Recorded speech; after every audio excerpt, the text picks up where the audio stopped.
My dad was always somebody who was a big influence on me growing up. He was a golfer and listened to Subconscious Golf.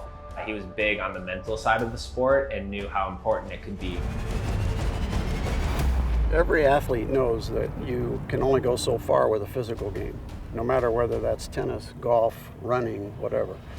They all have the physical ability. They all have the physical attributes, or they wouldn't have gotten as far as they got.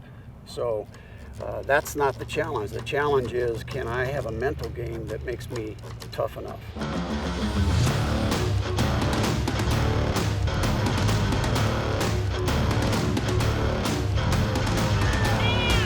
I'm strong. I kind of like take a beating, and I'm a hard worker. So with that, it plays on the mental and physical side. I can take a beating mentally, I can take a beating physically, and I just keep going. And I consider my strength.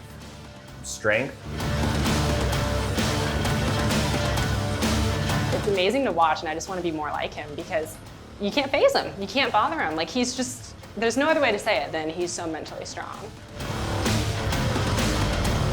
Getting needled, just some soreness, some tightness.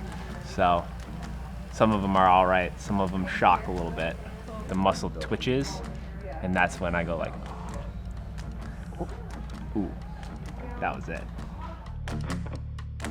I think what people don't always realize about, I guess, professional athletes is if you're, just going out, like people look for one epic training day and they just try and go out and do that, see how far they could ride or how hard they could go in one day.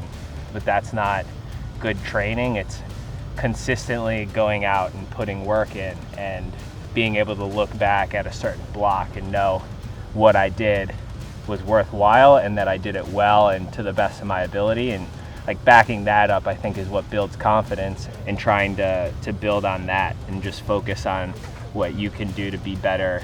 Because, I feel pretty confident that if I'm trying to beat my best self, like it's going to be hard to beat me. Ben is the most mentally healthy athlete I've ever worked with.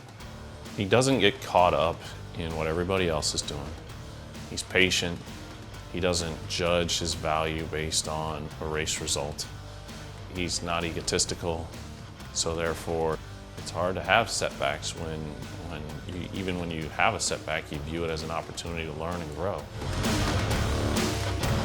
Ben is probably one of the most versatile athletes the sport of triathlon has ever seen. To try to win an Olympic medal in Tokyo, to try and win a 70.3 World Championship, potentially do them both in the same year, it's unheard of.